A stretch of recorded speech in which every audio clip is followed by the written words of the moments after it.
So I think you have a lot of amazing stories to tell. You're an African American woman.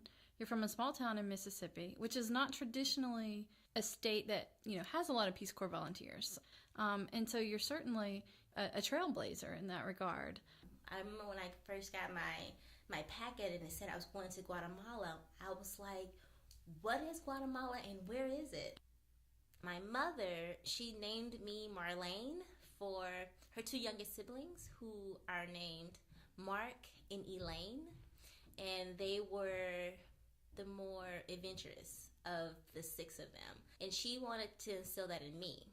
When I told them I was leaving and I was going to Guatemala, they were like, "We knew this all along." So it was fine. I knew nothing about outside of America. Right. I only knew about Mississippi. So did your family come visit you in Guatemala? They're not that adventurous. They wanted that to be instilled in me. But right. They weren't so adventurous, no. What was it like being an African American volunteer in Guatemala?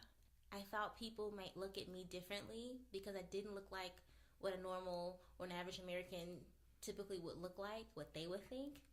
But I had no problems. People welcomed me in. People were so hospitable. People were extremely friendly. If anything, it changed me to know that just because I go into a room and I might be the only one that looks different, doesn't really mean I'm different. It doesn't really mean that we don't have any similarities.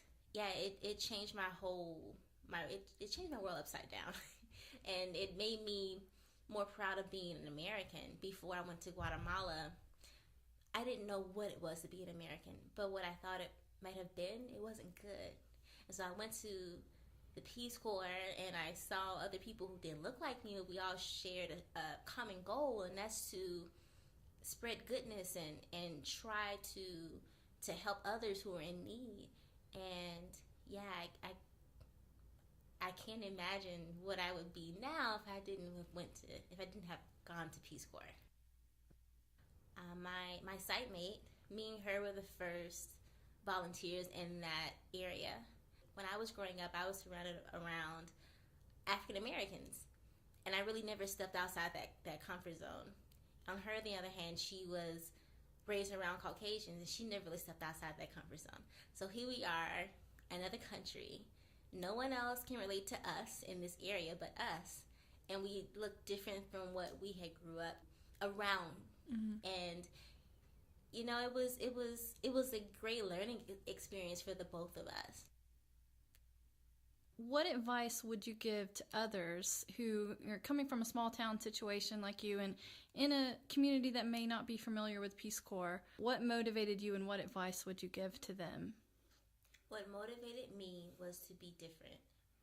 I wanted to do something different than I had seen for most of my life. Whenever you have a chance to go out and do something that is out of the norm, do it. Because I've done those things, I found out who I really am. When everything clicked at the end, all this time I was pushing these women to do this and do that and to be different and to be what I had envisioned them to be. I can honestly say I didn't do it all by myself. Even when I told them, hey, I'm doing this part of the project by myself, you don't have to come and help. And I would get to my destination the next day or whenever it was set, and they were sitting there waiting on me. That's what it was all about for me. The fact that they believed in me, the fact that I pushed them. In reality, they pushed me. And the projects were done because of the collective, not because of me. Very good. Well, thank you, Marlaine. Thank you. I need a hug now. Okay.